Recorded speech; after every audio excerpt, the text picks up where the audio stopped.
Pretty close to the action down here. Yeah. Well, Gerald, you said at media day you were hoping that maybe you could showcase some of your striking in there. How do you grade your performance in there based off of what happened? I think it went pretty well. I guess it was kind of probably for the fans a little bit slower of a start, but I was just fighting a smart technical fight at first, and Bruno Silva is a really dangerous guy. And if you run in there like that, you can get put to sleep real quick. So I had to play the smart game and show off some of my other moves, and I think it went well. You also said that even in your past fights, when you hope to showcase your striking, you do, but you kind of whittle them away and then submit them. That's pretty much what happens in this too. So did you envision this end? Is this how you envisioned this fight ending in there as well? Yeah, I was hoping. I thought I was going to get a walk-off because, I've seen fights stop for less. And I admired my work a little too long, and then I, came in probably a little too close. He grabbed a hold of me, and I was hitting him, and I was like, man, this dude's too tough. He's going to cling onto my leg, and I ain't going to be able to get him out of there. So I just went to my bread and butter, and I got a hold of the neck, and he was so far rocked at that point, there was no way he was getting out of it. Then that left that dropped him. Is that something you had planned specifically for Bruno, or just something that you knew you could capitalize in the moment? Oh, that's just something I like to do. Like, I know he reaches and overextends himself, and me and my guy Jason Stroud, we've been working on staying kind of back and just waiting for that left and dropping it. I dropped that little anchor punch and put him down, and that was all she wrote. And I believe you called out Alex Petrovsky, and we couldn't really hear it back. No, he called me out after his last fight, and I just said, "Hey, you want the smoke? Run it. Like, let's go." Gerald, I was actually just curious, going into that third round, just what were you feeling? Because it felt like, there might have been some momentum changes, and it felt like, hey, one of these guys might have to really put it on. Did you feel very comfortable, like, hey, you know what, I'm still in control of this. I'm going to get this done, decision or finish? Yeah, I'd have to go back and watch myself, and I was in there, so it's kind of hard for me to tell, right? But I felt like momentum was on my side the whole time. There was like maybe 2 moments where Silva caught me with some good strikes where he cracked me pretty good, and I kind of had to bail out of there, but I felt like I had the momentum through the whole fight, and I could see him getting tired, especially in between that second and third round. We were looking and he was gassing, and I felt fresh, so I knew it was like, I'm either just going to put a pace on you and you're going to have to give me something, or you're going to open yourself up and I'm going to capitalize on it. Congrats on a great finish. Thank you. Have you had the opportunity to watch Andre Petrovsky at all? And what do you make of his skill set as an opponent? He likes to wrestle and grapple a lot. I've seen one of his fights, but yeah, he's not bad at all. No knocks against his skills. We know some of the same people. I know he comes from a really good storied school with a lot of good grapplers, but hey, someone says my name, I'm down to get froggy, so let's go. Is there a date that you would like that fight to go down, or when do you want to get back in? Truth be told, I had been told that I may need some work done on my shoulder, but it feels good if I can wait on that and keep riding this because it doesn't dislocate or anything. Then we'll see. But if I am good to go, another 3-4 months and let's do it. Would it be hard to go back to the Apex after fighting here in front of fans again? Yeah, I would. I feel like after that performance, you see what I can do in front of a crowd. Keep me in front of a crowd. I don't think he's fought in front of a crowd in the UFC yet. Do you think that would play any sort of advantage, or is that just I don't care. That is whatever is with him and his stuff. I'm sure he'd be happy to, but honestly, I just want to fight in front of a crowd. I could give a shit what the other guy feels like. The shoulder thing, is that a pre-existing sort of thing that you've just been carrying around, or is that something that they told you tonight? That's something from my last fight, but like I said, it hasn't bothered me at all. I did see one guy that said, gave me a timetable, I should get it done, but I could definitely fit one more fight in within that timetable for sure. It's just a matter of I don't know. I've heard conflicting things, but it feels fine. And if I can wait to do it, I'll wait to do it as long as it's not going to man, someone's getting beat up out there. Yeah. As long as nothing, it doesn't put me in any kind of long-term danger and I feel good. I feel like, I should just keep my hot streak going. And if it makes you feel good, the same sort of pop happened when your fight was going on and we were interviewing somebody. Your finish there kind of nice. Interrupted the interview as well. Sweet.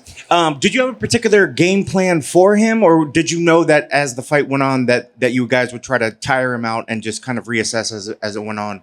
Well, the very first most important part of my game plan was don't get knocked out, because he likes to do that to people and he hits really hard. So I feel like I accomplished that with my movement. I was a little bit faster. I kept him guessing with level changes. Made sure I didn't stand right in front of him too much. The one or two times I did, he did crack me a couple times that I had to, get the hell out of Dodge. But other than that, that's, a lot more movement. Mix in the kicks. I got really good kicks. I got really heavy kicks. Even when I kicked the leg, he was off balance and, couldn't set down to throw. So just played it smart. And then when I saw my opening, I took it. And last one for me, and you kind of mentioned it a little bit, and I wondered if you saw or felt the same thing. When you rocked him and dropped him and then you went in and you secured the choke, he looked almost like he was out and that he came to after you secured the choke in there. Did he feel like he was out? I couldn't really tell. Like I said, the way he crumbled, I was like, man, I've seen people stop it for less. And then I don't know if he kind of sat for it or if I came too close. I might have rushed in a little too much. But I hit him a couple times and he still latched onto my leg.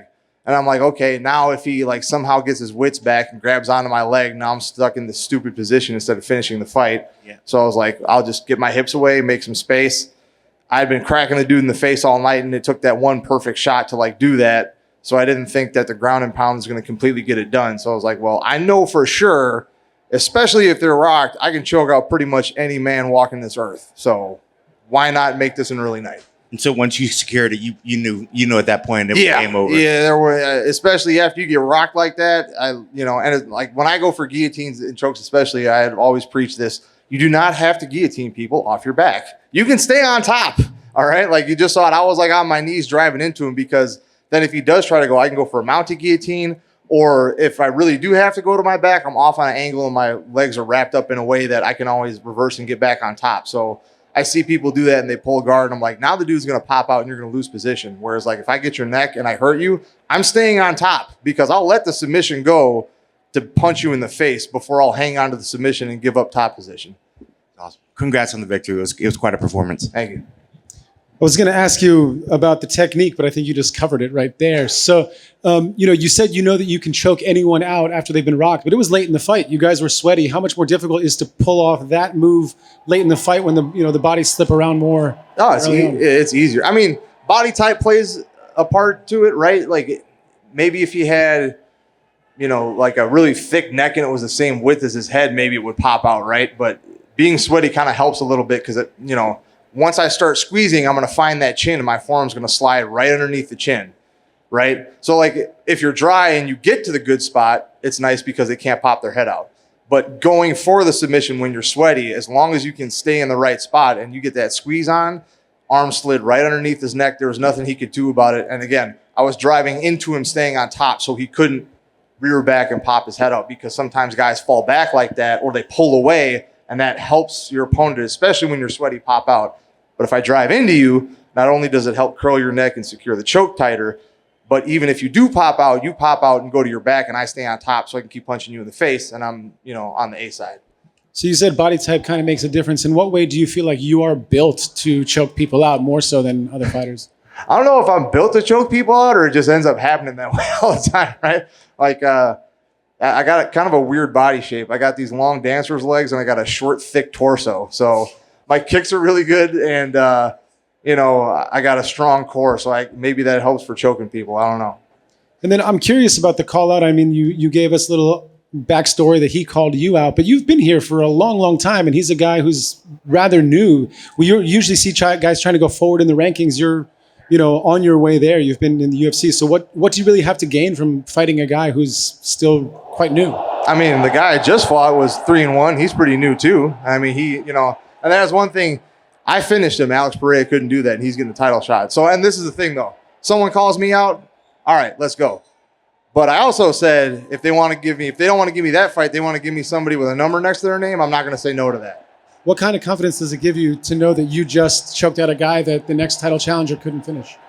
It's just something cool to say, but just winning gives you a lot of confidence, right? And just being comfortable with myself, knowing my skill set, knowing that I belong, all good stuff.